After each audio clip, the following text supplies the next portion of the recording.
Welcome to Bigfoot Society. If you have Bigfoot activity to report from the same areas discussed in this episode, please reach out to me directly after this episode.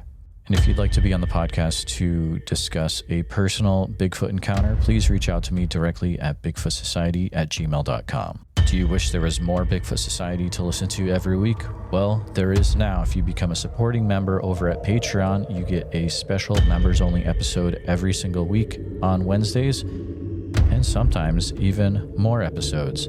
Head on over to patreon.com/the Bigfoot Society. And now let's get on with the show. All right, Bigfoot Society, we've got the privilege of talking to Mr. Chester Moore today. It's a privilege to have him on the show. There's a few things to know about Chester right off the bat. He is the host of the Dark Outdoors podcast. He's an award-winning wildlife journalist and an investigator and author of the Bigfoot South book, which is coming back in an expanded edition, correct, Chester?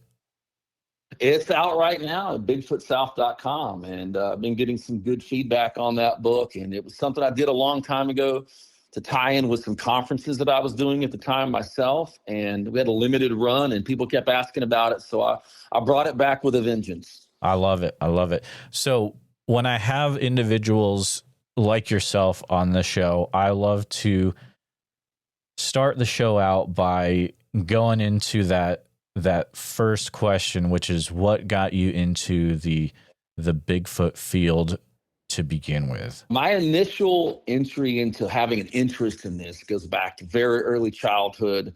When I was probably 4 years old or so, my dad showed me pictures from the Argosy magazine that had the Patterson-Gimlin creature in it. And I was mesmerized, and you couldn't be born in the late 70s without hearing about Bigfoot. I mean, the $6 Million Man battling Andre the Giant as Bigfoot and Ted Cassidy as Bigfoot and all that. And then I'd heard that my dad went to see The Legend of Boggy Creek at a drive-in, and I was too young to go. But I was being wheeled into surgery at Texas Children's Hospital. They put me in a waiting room. They had early cable, and on early cable was The Legend of Boggy Creek.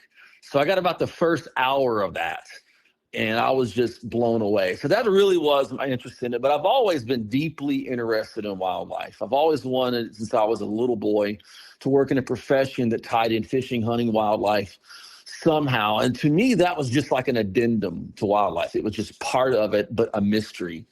And so in terms of an interest in the topic, that's where the topical interest comes from. That's fascinating. It's always fun when you talk to people where they were influenced at such a young age, like myself, by the Bigfoot media. In a way, you have those classic movies and TV shows, and it's a good time when you have that connection. But was there a time then when you found yourself actually going out into the field and okay, now it's a little different. I'm out in this area actually looking for whatever this thing is? Well, I kind of went backwards. It's kind of a weird deal. So my father and I had an encounter with something in Newton County, Texas. So my aunt owned 83 acres in the middle of hundreds of thousands of acres of forest. And we were rabbit hunting one night. And in Texas, rabbit hunting is little headlamp on. By the way, it's perfectly legal. And you put a little headlamp on, and we'd go walk the fence line of her 83 acres down under this creek bottom and out with a headlamp looking for rabbits with shotguns. And we got down to this creek bottom this one particular night, and I'm not sure exactly the year, but I was 11 or 12, right in there. And this thing started going crazy. And it was a deep, guttural, like evil-sounding growl. And I remember, Daddy, what's this? And my dad's best reply was, I think one of Uncle Bill's bulls got hung up in the fence down there. And I'm like, well, let's go help it. He goes, I think it'll get out on its own. And so we kind of back out of there. And me being the already budding investigator journalist kid kept pestering my dad. And the best answer he could come up with that I bought for a long time was a bear, because the black bear had been extirpated from East Texas, but Louisiana, which was only 10 miles away from us, had a remnant population Louisiana black bear. So then I got to work with black bears in captivity for 2 years in college, and they made no vocalization that sounded remotely like this. But something interesting happened. I got a couple of things happen on the same property with some relatives that had some strange sounds and things, and it brought back memories. And I kind of started thinking that Bigfoot might not just be a specific Northwest thing. And I had reached out to Bobby Hamilton, who had founded the Gulf Coast Bigfoot Research Organization. And he asked my dad and I to go out on an investigation with him one night in Polk County, Texas, about 2 hours away from where we were when we had this thing happen at this point, 15 years earlier. And nothing really happened. About 10 o'clock, we heard we're sitting around a campfire listening for vocalizations of what we're doing. And we heard a weird moan, like a, oh, off to our left. And about midnight, it was dead center of us. And about 2 or 3 o'clock in the morning, it was over to our right. And it sounded like something had circled our encampment. Interesting, but nothing, like we could say that's a Bigfoot. So about 4 a.m., we had a 2-hour drive home. Bobby had to go to work the next morning. And we were getting our stuff together, had shook hands, and were about to part.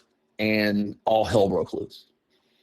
This sound, this guttural, evil-sounding, dark sound, growling, came out through the thicket at us.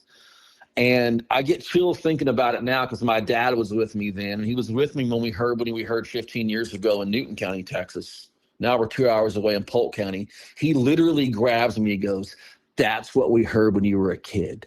It was the same sound." So that's the moment I knew Bigfoot was the real thing. And so a very interesting part of this that hooked me into investigating in the field was that I had been to South America 8 or 9 months earlier. In December of 1999, I'd been to Venezuela. I was peacock bass and payara fishing in the jungles of Venezuela in a place called Lake Guri. And we had several monkey encounters, including a spider monkey that came into our houseboat and stole food. But multiple days we had howler monkeys everywhere. And they were making this sound I was hearing had a very howler monkey-esque tone to it. So it sounded very primate-like to me. And when I was in this cove with this one particular howler monkey, I growled at it, and it growled back. I did 2 growls. It growled 2 growls. So for whatever reason, instinctively, I did that to this thing. I growled. It growled. I did 2 growls. It did 2 growls. Then I did 3 growls, and it built itself up into a frenzy, released a high-pitched scream that sounded like it was a scream within a growl. And it obviously wanted us to know it was leaving because it broke stuff on the way. You could hear it breaking branches and stuff on the way out. And that is exactly what a howler monkey did in South America 8 months earlier. So when that encounter happened, I went, there's some kind of primate there that we don't know for sure what it is, but that's primate-like behavior, and it matches the exact sound I heard when I was a kid. And at this point, I was already a professional wildlife journalist. I'd already been in the field doing this 8 years at that point. So I decided to take a little part of what I was doing as a wildlife journalist and start investigating this phenomenon. That is absolutely fascinating. The sounds that you were hearing back from whatever was in those bushes, was it very similar to the same sound you were making as well? So I'm pretty decent at making animal sounds, right? Okay. So I was trying to mock it. So it wasn't like it tried to mock me. I was mocking it, if that makes any sense. It was like so I had never heard the Sierra sounds at this point in my life, okay? But a year or two later when I heard them, and I'm not talking about what's called the samurai chatter and all that, there is a very guttural growl within the Sierra sounds that is absolutely some of the sounds this creature made. That stuff, we heard it. So I did something similar to that, and that's what made it respond to me. But the part that I've told the story before that I usually leave out for whatever reason, I shouldn't, because it's a freaking kind of scary detail. Right before I decided I'm going to be, Mr. Mock the Animal, and it's growling at us, I grabbed the flashlight, and I'm about to go in the bushes, and I heard another one behind this one. So there's one growling, and one goes, ugh. So there were at least 2 of these things in there, but one of them was going buck wild. And it was the same kind of response we had when I was a kid, 2 hours away to the east in East Texas. So it just connected a lot of dots for me, That is fascinating. It sounds like, Chester, that you are an individual that knows all the wildlife in Texas. Oh yeah. What you heard that night, it sounds like it's not even coming close to anything else out there. The closest thing I've ever heard in my life is a howler monkey in the wilds of Venezuela. Right. And it was a howler monkey. It was one with like Arnold Schwarzenegger, Conan the Barbarian level steroids. I mean, it was big and it was intense. And it also, like I said, there was a scream at the end, but the scream sounded like it was a scream within a growl. Like there were two different sounds happening at the same time. It was really crazy. So that's interesting. That's a thing that comes up all the time where people will, in their accounts, they'll say, well, it sounded like this and like this at the same time. And it's very, very interesting. Yeah. It's like, how is it even able to do the two sounds at the same time? And I know there's a few different theories about that, but would you recommend individuals, if they're out Bigfooting, to do the same thing that you did that day, where you're like kind of throwing stuff back at it? And what are your thoughts about that? So let me tell you a kind of a funny version of that. So we had gotten access to, we were there because Bobby Hamilton had talked to someone who owned this little parcel of property where there was a camp house, because they had had encounters over the years, right? Well, we had ended up talking to the people who live. It was just a set of little camp houses in the middle of nowhere, and it was surrounded by thousands and thousands of acres of forest. There was a guy who was a bounty hunter the next property over, and we had talked to him, got access to the creek bottom on the back of his property. So we decided, that would have been August of 2000, so probably like February of 01, we went back into the bottoms out there and tried to camp out. And we're sitting in the tent about the same time. We had finally crashed out about 4 o'clock in the morning, and we hear a green branch snap. I mean, pow, right by the tent. And then you hear footsteps. Bipedal, absolutely bipedal. And you hear a low growl, like very similar growl we heard like months earlier, but very low. And Bobby yells at me, "Don't you blank and growl at this one, Chester." It was as funny. We're cocking every gun that we had in the tent. But anyway, never saw anything there, but I don't know, man. I wouldn't recommend someone do that necessarily. I just did it because I was so taken with what was happening there, was so much like what happened to me in South America with the howler monkeys. It was as far as the vocals and stuff. So I'm just going to growl at it, And so what happened. I wouldn't necessarily recommend that, but, I'm still here, True. So, use your own discretion, guys. When I would assume you probably are taking reports from Texas quite a bit. Yeah. I mean, I don't real super actively seek them out, but I get them a lot. I do get them a lot, especially speaking engagements. And then when I do a Dark Outdoors podcast that has a cryptid element, I do get reports quite a bit. And I'm not only in Texas though, but quite a bit over, because I'm on the Louisiana border here too. So I get quite a bit from Louisiana too. So if you've taken reports from down there, have you gotten some that are close to what you experienced during your time out there? Are other people saying, yeah, I've kind of, what I experienced was very similar as well in the same area? Or that's a great question, actually. Let me think. So I've had, actually on the same property, so the property where we had the encounter when I was a kid. Okay. So going back to that same piece of property later on, after we kind of figured out there was probably Bigfoot in East Texas, we went back to my aunt's property and started doing it, because at this point she had leased like 10,000 acres for a hunting club, and they sold hunting club memberships. So they own the 80 something acres in the middle, and then they leased the land around it from a timber company. Very common practice in East Texas for people to do that. And so we had access to a lot of land around there at this point. And she kind of thought we were crazy about Bigfoot, but she told me there was a coon hunter who went out one night kind of in that same spot. And he had a growling happen to him that he said, I'm no longer going to be coon hunting here, that my dogs got scared, and I don't know what that was, but it's nothing that's supposed to be in East Texas. So that happened in the literal same piece of property. I've had several people tell me that they had really scary growls happen, in East Texas, that there were areas they had really, really scary growls in, that they had really intense vocalizations come at them and stuff like that. But, in terms of East Texas reports, and this is in my book, Bigfoot South, you can get it at bigfootsouth.com. This book, this is the one that I think out of everything I've ever uncovered is the most interesting thing by a long shot. And it ties into the same thing. So I'm a journalist, and what you're asking me basically, have I found patterns similar to what I experienced? And so once again, my aunt thought we were kind of crazy for the Bigfoot stuff. And she told me the story, my dad, the story about the guy with coon hunter, but she also told us about the spot where I had a deer stand at down there, that one of the rabbit hunters went out one night down there, like the year previous or so, and saw a silver bear on the highline right away. And so the silver bear, she goes, yeah, it was squatted down like a man. And when he shined his light on it, it stood up and looked at him and walked across this highline on two legs. And I went, silver bear, eh?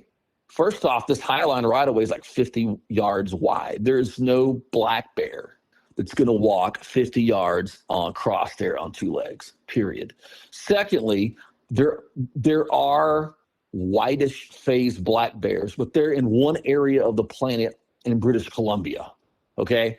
All right. So I said that. So I knew that was definitely that was probably a Sasquatch. So I just kind of filed that in my records. And this was all very early on in doing this. So around 2000 or so. Well, I did a radio appearance on the topic as a guest on the same station that my show was on.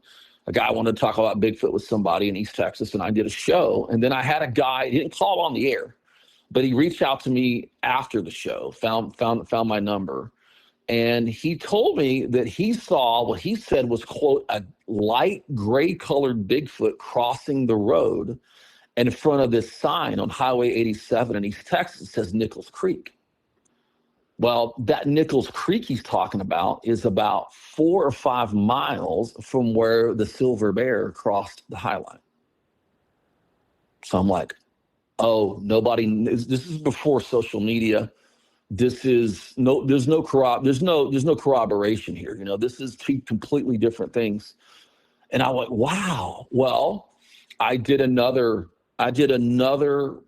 appearance on another program, and I had someone reach out. I actually had several different reports come in from different areas of East Texas, but I had someone else reach out to me and say, hey, I was driving through Highway 87 one night right at Nichols Creek, and I saw what was like a Bigfoot, but it wasn't real big. It was maybe like 6 feet tall, and it was slumped over and gray and kind of longish hair crossing the road. And they mentioned it being in front of the Nichols Creek sign.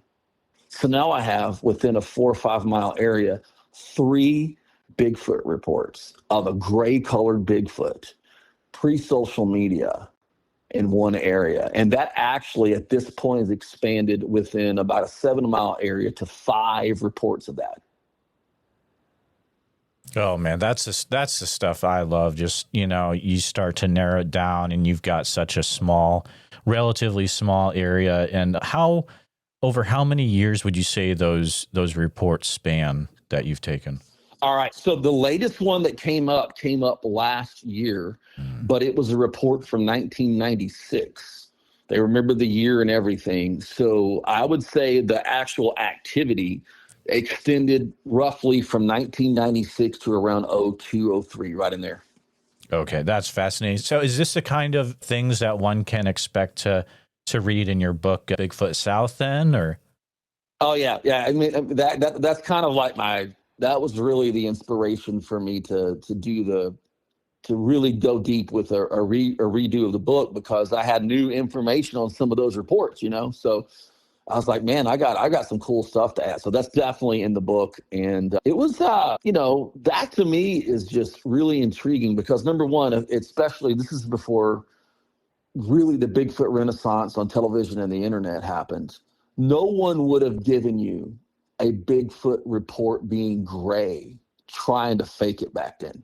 That wasn't like, so that to me is a little detail there that I think is fascinating. And also, two of the reports distinctly say it wasn't really tall. It was like maybe 6 feet tall and slumped over. So that's interesting too, you know. It already sounds like an amazing book. Can you share maybe one other highlight that you always find yourself going back to when you're looking through your book? Oh, yeah. And this is the completely opposite side of thing, but it goes, like I said, I worked in Bigfoot backwards. So this once again goes back to my childhood, but we have every year, and it still exists, the South Texas State Fair, one of the largest fairs in Texas. And it was, I can't for sure narrow down the year, but I've talked to my mom about it. It was either 84 or 85, and I'm pretty sure it was 84. We walk in the area where they have like the games and the sideshow stuff, and there was a big trailer set up, and it says, "See the body of Sasquatch." So this was like a moth to flame here. I mean, this is like, screw the rest of the fair is what I'm thinking. I'm going there. You know what I mean? It was like this. So we walk in, me and my mom. My mom had taken me to the fair that night by herself, and my dad was working. And there's this glass case. And, thinking back to this was very well done. It wasn't cheap. It was thick glass, nice display. They even had like metal signs of frame 352, the Patterson-Gimlin creature in there, So it was like done really nicely. And I remember looking at this thing and just being transfixed. And what I remember distinctly about it were a couple of things. Its body was like, it looked like to me it could have been 6.5 to 7 feet tall, but the body was kind of curled up a little bit, like it was curled up a little bit. The arms were curled up some, and the face was round, a very round face with deep set eyes. And I remember thinking that initially, like, I wouldn't think that is what a Bigfoot might look like up that close. And I remember, like, well, I'll never think up that close. And it had male, which as a kid, I was like, I don't think a taxidermist would have just done that. You know what I mean? Like, as I'm thinking in my 10-year-old mind, 11-year-old mind. And so when I rewrote the book, I'd never talked about this publicly before. I went and talked to my mom about it, because instead of being 11, my mom was, like 35. And she said, I said, here's the way I remember it, Mom, because we went back, like, my mom said at least 10 times that night. Like, that's all I wanted to go do was look at that. And I said it was either really good special makeup effects or fairly bad taxidermy. It wasn't just, remember a few years ago when those dudes put the Chewbacca costume on ice and went and showed it to everybody and it was a dead Bigfoot? Oh, yeah. That tour of the country, this looked 10 times better than that. And so I'm actually continually because this was a major, somebody, fake or not, somebody spent money on it. So I know other people saw that, and it wasn't just for that fair. So if anybody remembers in the early to mid 80s, seeing a Bigfoot creature at a fair, especially in Texas, please reach out to me, Chester@chestermore.com. I would love to connect with you.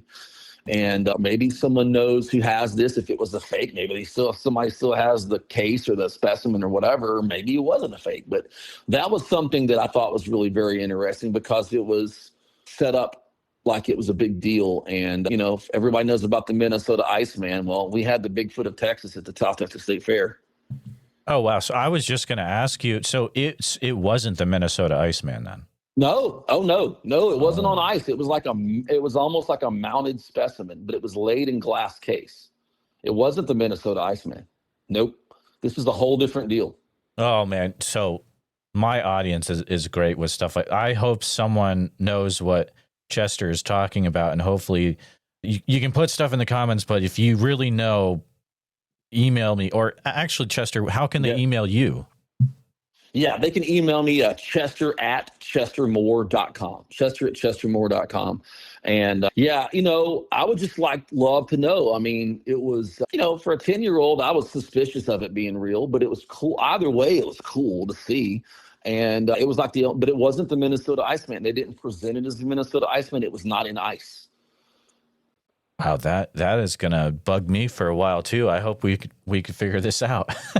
Well, I had someone message me I mentioned it on something I did last year, and someone said in the late 70s, they saw a Bigfoot carcass at a fair in Dallas. So That would have been a 5 or 6, 7 year spread between then. But other people, thousands of other people have had to have seen this. So I'm very intrigued by it. And it's something that I like to tell, because this is the kind of little rabbit trails that make all this a lot of fun. Can you tell us a little bit about what people can expect to hear when they listen to the Dark Outdoors podcast? Oh, man, I appreciate you asking. So the way I describe Dark Outdoors, it's true crime and terrifying encounters in the great outdoors. I kept running into very scary situations involving people in the outdoors, including getting chased off a mountain with my father the first time I visited the Willow Creek area up on a mountain by what was absolutely people in the drug trade. We got chased off a mountain, and literally they were trying to push us in their vehicle off the mountain. It's a wild story.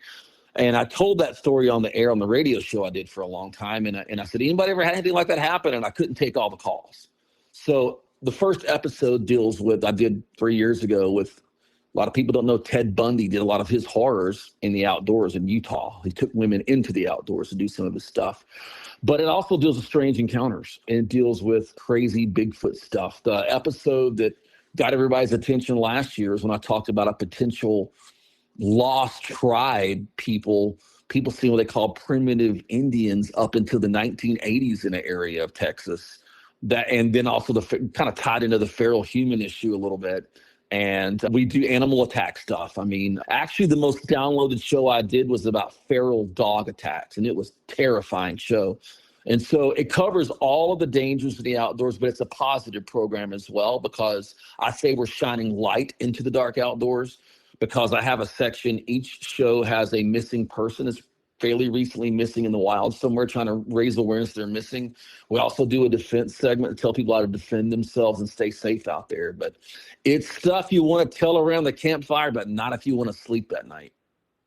Oh, that's awesome. So it's not just Texas stuff. It can be from all over the place. Oh, it's all over the place. Yeah, it's all over the place. Yeah. So the episode that goes live, the next episode that'll be up is it's about wartime and animal attacks that soldiers have faced around the world going back into the First World War. And it is crazy stuff. I mean, like wild stuff. So it's all around. There's no limits on where it's at. It's all around, but it's everything from true crime to strange feral human encounters and Bigfoot and everything else. And Dark Outdoors is on iHeartRadio, Apple Podcasts, Spotify, all podcasts and platforms. If you want to help my work, that's one of the main things. Go subscribe to that program, because we're trying to really grow that. And that's something that's really, as an independent media content creator, that's a big focus of mine right now. Absolutely. I mean, yeah, I would say, listeners, it sounds like if you're listening to this, you're going to love that one too. So definitely head over to any of those places where you listen to podcasts, look it up, and then subscribe. Reviews are important too. Same for this show. Yeah, but for sure. Leave a message like, hey, Bigfoot Society sent me or something. That would be cool. Oh, that'd be great. That'd be killer, man. And Bigfoot Society asks good questions. So you guys are listening to a great program. If you subscribe to this, promote this program, because he's asking questions I don't get asked a lot around here. So good stuff. Oh, that's great to know. Do you investigate Bigfoot related things just in Texas, or have you found yourself in other states as well? Oh, I've done stuff in Louisiana, Arkansas, Oklahoma, and California. Okay. So what part of California are you going into? Well, I did. I haven't been in years. Oh, right. We went straight for the jugular, Bluff Creek. So, yes. Yeah, which was like amazing, to be there, and so that was really cool. And I've done a lot of stuff in Louisiana. And I mean, people get the idea I'm like constantly out looking for Bigfoot, which I'm not, but I've done a fair amount of in the field research, and I get a lot of reports and stuff. And I just like to log interesting cases and reports and things. And it's interesting to me to like hear subtle differences and reports in different states or similarities. Those are very interesting things for me as a journalist. Absolutely. Over the years, going to all these different states, do you have a place that has been a favorite that you're like, yeah, I would easily go back there? It was just crazy. Well, Well, I didn't go up to the Bluff Creek area enough, but that would be a definite just because of the historical part of it. And it's so beautiful. And I love the mountains. But, more in the Arklatex region here, I love all of that area in around Falk and southwestern Arkansas. There's still a lot of stuff that goes on. My good friend Lyle Blackburn has uncovered a lot of stuff there. And I like that whole Sulphur River bottom area. That whole area up in there is pretty fascinating. Yeah, I would agree. I mean, I get some just absolutely wild reports from that area. Actually, I mean, any of East Texas is just a wild ride. Do you have any thoughts about why this area just seems to have a ton of Bigfoot activity in it? It's a very interesting question. So when I first started doing this, when I was like 25 years old, 25 years ago, there were very few people that would talk about Bigfoot. Kind of had to change my approach when I asked people. So I really still do this. I don't go going, hey guys, anybody down here in the camp seen a Bigfoot lately? I'll just ask, what kind of wildlife are you seeing? Have you ever had anything that's unusual happen down here with wildlife you can't explain? And then people will talk about stuff. So I would hear the term booger a lot. That was used quite a bit. I had someone say, I don't know about no Bigfoot y'all believe in, but one of my buddies saw a booger down on the Sabine River. And he described this friend of his that went out because something was in his garbage. He lived on the edge of the river in a can. And he brought his 22 out and a headlamp. I think he's about to shoot a coyote. And he goes out there and this 7-foot tall, dark brown hair colored booger stands up and looks at him and walks off down by the river. So there are places like Devil's Pocket, I think where names come from. People talk about swamp devils and bush apes. So there was more of that kind of thing. And then as the internet grew and there's definitely was a disconnect between people thinking, even if like Legend of Boggy Creek, you look back at that, Bigfoot's mentioned like once in one section of it. I remember that one guy, is this maybe one of them Sasquatches or something on there? It was funny. But, it was looked at as something else. So the internet rising and shows like Finding Bigfoot getting popular kind of showed that there was a similar kind of sighting happening in different parts of the nation. And so that really changed the dynamic of people opening up and sharing stories. But that's a long-winded way. But there are a lot of reports historically that go back and people having strange things happening around their camps and things like that. But one thing I want to say, when I filmed with Animal X 20 years ago with my good friend, Dr. Natalie Schmidt and Daniel Searle, who also was there, they were surprised being from Australia at the forest that we have. There are 16 million acres of forest in East Texas. So that's the size of multiple southern states, So there is plenty of forest. And there are a fair amount of these dense creek and river bottoms. And once again, going back to Legend of Boggy Creek, what does it say? He always travels the creeks, right? Well, that I believe is true. If you look at these reports, they pretty much all come within close proximity of a river or a creek bottom. And I think all of that together makes it a good area for antelope. Plus, the game is abundant. There's huge populations of feral hogs, good populations of whitetails, a lot of beaver, a lot of nutria, a lot of small game. And so there's food and there's cover. And there's these creek and river bottoms that allow, good travel corridors for something like that to stay sort of, to travel into areas that remain for the most part unnoticed. That makes perfect sense. Thank you. Having these connections within, from what I can tell, you have interactions within the wildlife community down there. Definitely. Oh yeah. That's what I really do. Bigfoot's just like a cool. Bigfoot's like a fun little side part of what I do, but I really involved in wildlife conservation work. So my heart, if Bigfoot was proven like, okay, we've definitely proven Bigfoot don't exist. Okay, it was fun. I had a good time, right? What did I hear? I don't know, but whatever. But I'm still a wildlife fanatic, and my heart is for the conservation of our land and resources and things like that. So I look at things as wildlife first. Like I go and look at it like, if this is a real thing that really is flesh and blood, which I do believe it's got flesh and blood, There may be extra abilities. I don't know that. I'm a wildlife journalist. I don't cover that. I cover what crosses into the wildlife world.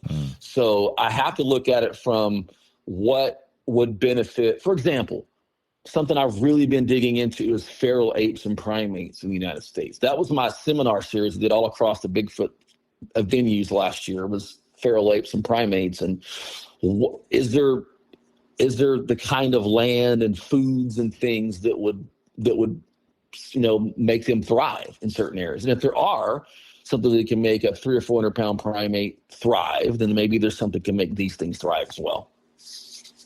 That's extremely interesting. Being someone who's very into conservation, then have you ever had the thought about, okay, so what happens, science proves that yes, Bigfoot is 100% real. Then what is our responsibility as the people who are super into it? Okay, we're going to have to stand up like crazy for conservation for this, or do you have any thoughts about this? I actually have deep thoughts about it, and it's in my book. All right. About this.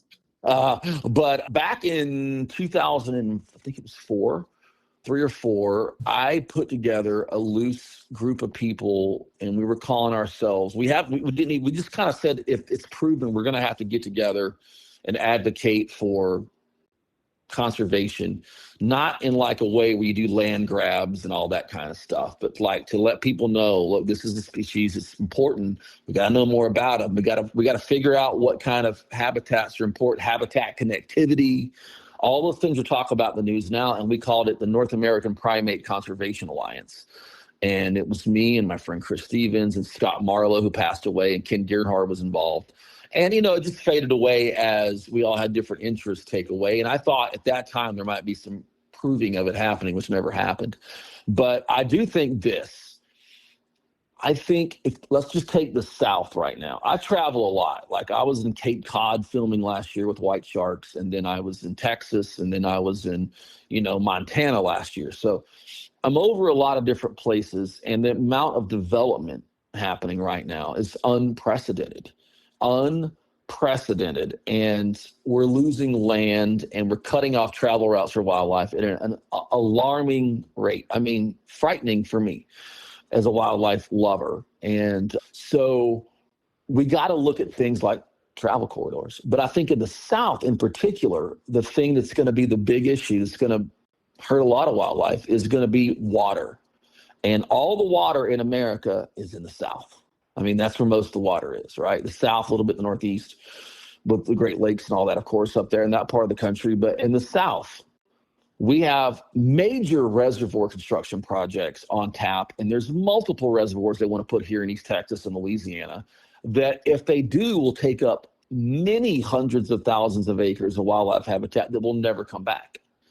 And so I think looking at issues like that is important, not just for Bigfoot, but for everything. That's extremely interesting.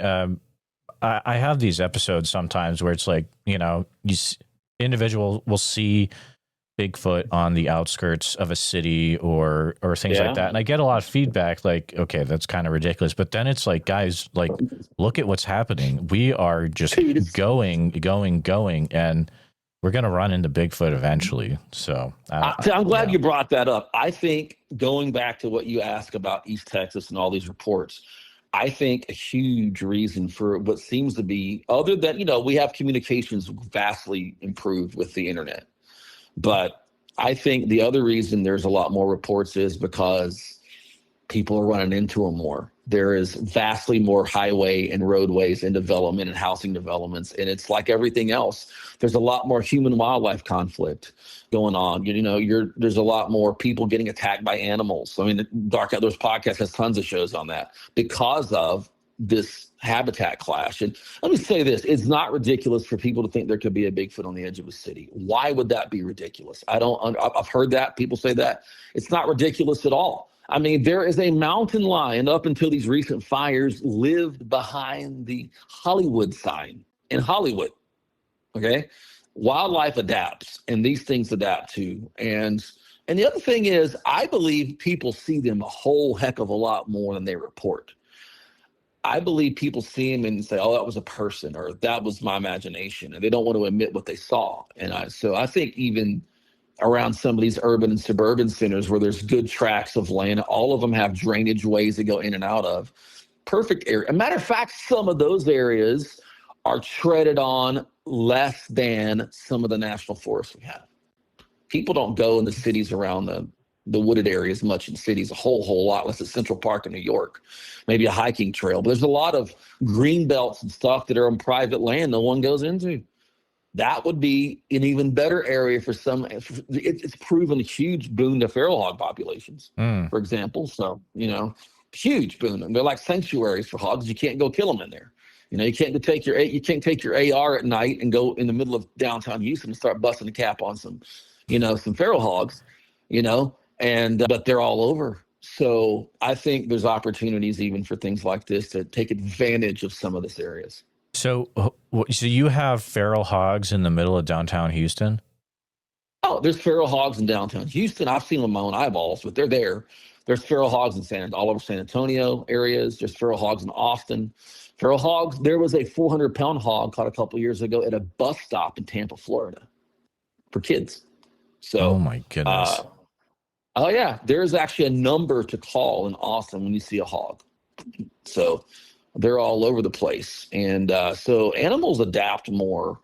People watch these documentaries and they're like, whatever, but wildlife adapts. And there's a point where, there's only so much carrying capacity of land, but it's just because there's some development doesn't mean that something can't live there. However, the chances of encountering what lives there goes radically up. Wow. I'm going to be thinking about feral hogs hanging out in the middle of big Texas cities. That's I'll send crazy. you a link to this article I did on one. I've had my own encounters. Like I've got game cam photos of some, and the biggest hog I ever saw in my life, and I've seen probably 10,000 feral hogs in my life, was outside of a seafood restaurant one night, like in the parking lot. Oh my goodness! Was this like a few 100-pound hog too? Like, oh, it was more than a few hundred. This is the biggest hog I've ever seen. So we're talking a hog. This was one that was in the 500 plus category, which I've only seen in my life 3 hogs, I think, that would have tipped the scales bigger than that category.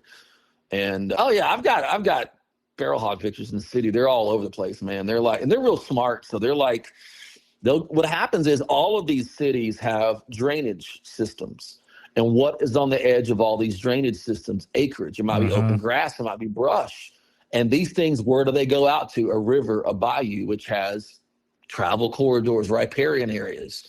Hogs love to be around the water. So they just travel up and down these things, and they'll go in the city and hang out. If they get hunting pressure on the edge of the woods, they'll just go back into the city. Do you think this is also the same case? I don't know if you're familiar with San Antonio area at all. Oh yeah, I'm in San Antonio a lot. Oh wow. Okay. So I've gotten a lot of reports from San Antonio, and there's a green space that goes right through the middle of San Antonio. Tons of Bigfoot reports. And I mean, if you've really? That's interesting. There are Bigfoot reports from inside San Antonio. Yes, a ton. That's interesting. I'm in San Antonio a lot. My favorite Mexican restaurant there is called Mi Tierra's. We go there. It's a 24-hour one. I have to go. If I go through San Antonio, we got to go to Mi Tierra's. But I love San Antonio. And yeah, there's a lot of hogs around parts of San Antonio too. And there is a lot of riparian like areas within the drainage of like the San Antonio River and all that part with creeks that flow through that, because I've fly fished that before several times. And that's interesting. Funny thing about San Antonio, I didn't know there was some legend of the donkey woman. There's something they call, and when this wonderful young girl had these really cool decals she had done of different like crypto legends, and one of them was the donkey woman. And I laughed for 4 hours looking at this picture, thinking about the donkey woman. So I had to buy that thing, and I haven't found a good place to stick it yet. But whenever I need to smile, I'm going to think about the donkey woman of San Antonio. There you go. Absolutely. By the way, just for the record, I would be far more frightened with seeing a donkey-headed human in a dress than I would a Bigfoot. Yeah, I don't know. Might be a toss up for me, but I think I'd be freaked out by either one.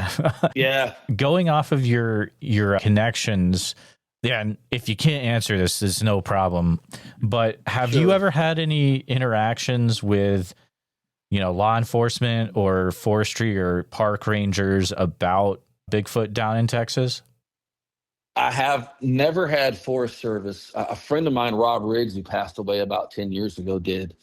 He had some good sources in the Forest Service, very legitimate journalist. Hmm, He was a newspaper man for years. I have had police, though. I've had a couple of police officers tell me some pretty cool stuff. that's awesome. Good Yeah. stuff. It's something we might not talk a lot of, well, really never, but so you mentioned that you were up filming a thing on Cape Cod about some sharks. Yeah, I was up doing some work, some media work with the great white sharks. Yeah, so yeah, I am working on a project right now, and I have a blog called gulfgreatwhites.com, and it is all about the return of the great white to the Gulf. And I've been covering this story for 20 years. It's a passion of mine. My favorite animal in the world is a great white shark. And I was the weird kid who saw Jaws and wanted to get in the water. So we have a very special project coming up this June that coincides with the 50th anniversary of Jaws. We'll be releasing about sharks. So I'm pretty excited about that. And if you want to tune in some really interesting stuff in the Gulf, my blog has a database of sightings, anecdotal sightings. And then there's really cool things out there you can contact. There's the Sharktivity app of the Atlantic White Shark Conservancy that shows satellite pings of satellite tag whites. There's also the Shark Tracker app by OSearch. Those are free apps, so people can check that stuff out. And I just love all that stuff. That's awesome. Yeah, something I've been asking people that are, investigators, researchers, and things of that nature is, so if you're going out, let's say you're going out to look for Bigfoot, do you have anything you follow about, okay, first I'm going to do this, or are you one of the people that, you're more going to start knocking on trees, or maybe you have a different approach? There's a couple of things, number one, that I make sure and not do, which I think is more important. Okay, number one thing is I don't announce where I'm going, ever. Me and a friend or two that we go. I don't recommend people going alone. There are too many creepos in the woods. And plus, there are a lot of people that think these Bigfoots are like hippie peaceniks from the 60s and stuff. But we don't know what they are. And there isn't an animal on the planet, including white-tailed deer, that hadn't killed folks. So let's not treat a potential 8-foot-tall primate as if it's a peacenik. We don't know what we're dealing with, so be careful. Just use common sense. And so I don't tell. I never go alone, and I don't announce where I'm going. That does a couple of things. Number one, your safety in numbers, but you don't want people to come in and mess up your area and fake things. So if you're trying to have integrity about tracks and calls and stuff, if someone wants to go out there and mess you up, which people would do these days, keep your area quiet. Does that make any sense? That makes perfect sense. Yeah.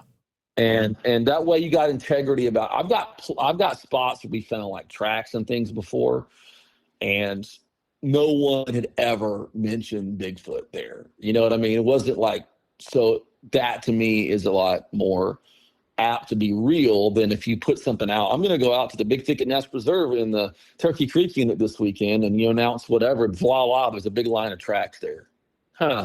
Really? I don't know. So that's something I definitely don't do.